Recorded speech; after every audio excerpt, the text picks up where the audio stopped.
Hi, Michelle. Hi, Michelle. Hi, how are you guys today? Good. How are you? Good morning. Very well, thank you. Where are you guys calling from today? We're in Washington, D.C. And that's where you're based right now? Yes, I'm at GW. Okay. Can you please tell me a little bit about yourselves? So, ladies first.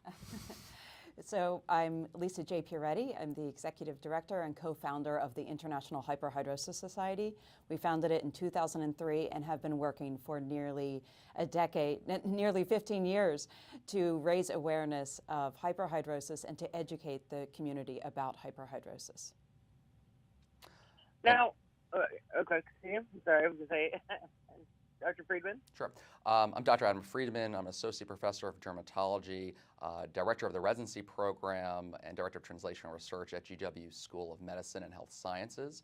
I see a lot of patients with hyperhidrosis, but not enough, because I think a lot of patients don't realize that this is a medical problem, which is why we're here today.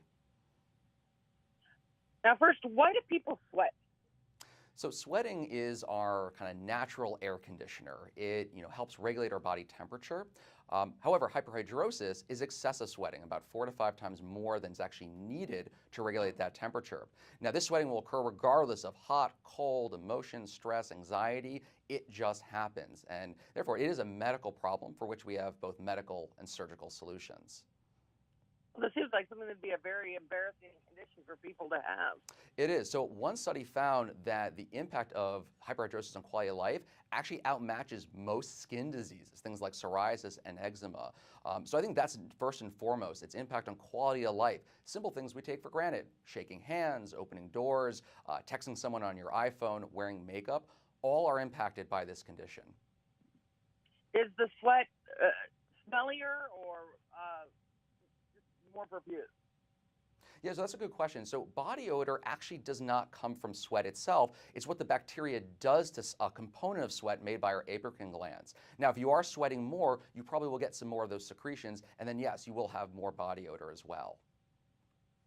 Now, how many people have hyperhidrosis? Too many. At least based on our recent counts, at least 15 million Americans suffer with hyperhidrosis, about 365 million worldwide. So a very common problem that unfortunately is not talked about commonly, and most don't even realize it is a medical problem. Well, who typically gets it, or could it be anyone?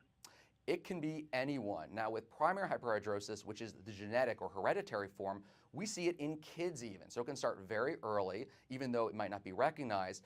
There's a secondary form, though, that is associated with underlying medical problems like hyperthyroidism, diabetes, even certain types of cancers, as well as certain medications. And that can come up at any time associated with that medical problem. How can you tell if your sweat is normal, though?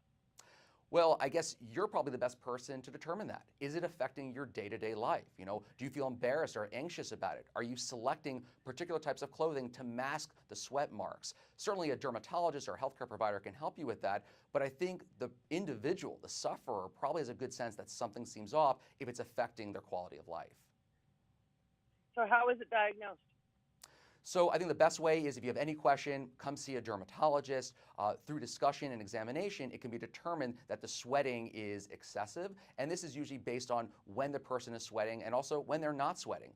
More commonly with primary hyperhidrosis, which is the form that really we don't know why it happens, it's due to excessive nerve signals, it stops when the person sleeps. Now this doesn't always happen, but it's sometimes a good distinguisher from the secondary form, which can be associated with other medical problems. But really it's through good discussion and a good exam by the dermatologist to determine if someone has hyperhidrosis. How is it treated? We got lots of stuff and plenty more coming down the pipeline. We have both over-the-counter and prescription antiperspirants. We have various devices ranging from those that generate electrical stimulation and microwave. We have Botox injections and even oral medications that inhibit the nerve signals. Coming down the pipeline, we have new topicals and oral medications, so the future is very bright for these sufferers. What is Hyperhidrosis Awareness Month? So the importance of Hyperhidrosis Awareness Month is exactly that, to bring awareness. Because we all sweat, many people don't realize that this is an actual problem. Look at, once again, psoriasis, acne, eczema. You can see it. You know there's something off. Because this is too much of a good thing, it's sometimes hard to identify this as a problem. And that's why we need this month. And that's also why we need the International Hyperhidrosis Society. And Lisa here has been doing a phenomenal job really bringing awareness to the public. Lisa, what led you to start the foundation? Oh, because hyperhidrosis is something that impacts children and really doesn't need to. We can, when it starts in middle school and high school, these are children who can't hold pencils or pens or chalk. They don't raise their hand in school because of fear of being bullied because of their excessive sweating. There's a need here to treat these poor children who have this condition. We've worked with school nurses throughout the years to help raise awareness through them so that they can help the kids that they see who are suffering. And it's been very rewarding to do that. What should parents then ask their pediatrician when talking about their children if their sweat is normal? So what's incredible is that there's a subspecialty of pediatric dermatology. So pediatric dermatologists are very aware of hyperhidrosis because they see it in their patients so often. And you can go to our website, which is sweathelp.org, and learn all about the treatments so that you can create a plan with the right doctor who will be patient and perhaps combine treatments or add something to it or just change it up because everyone is different and the way they respond to treatments is different. Now, what is Demera doing to help with this? The mayor? Your sponsor, Demera? Oh, I'm sorry. I thought you said the mayor. mayor.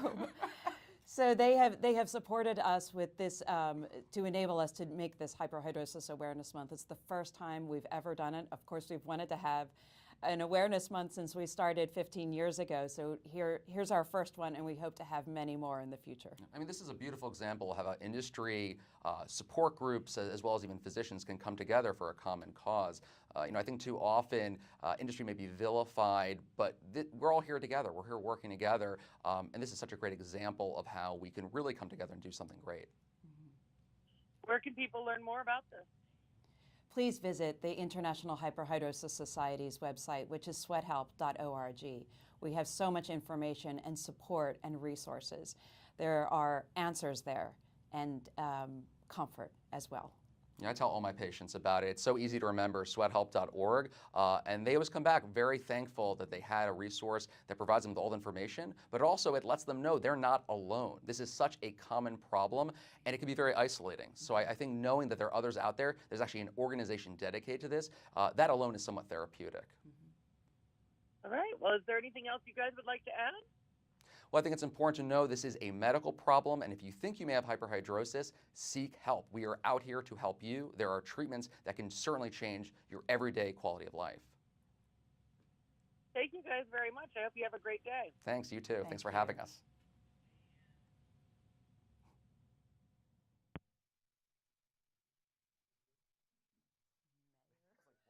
I heard it too. I'm like, please say something, Lisa.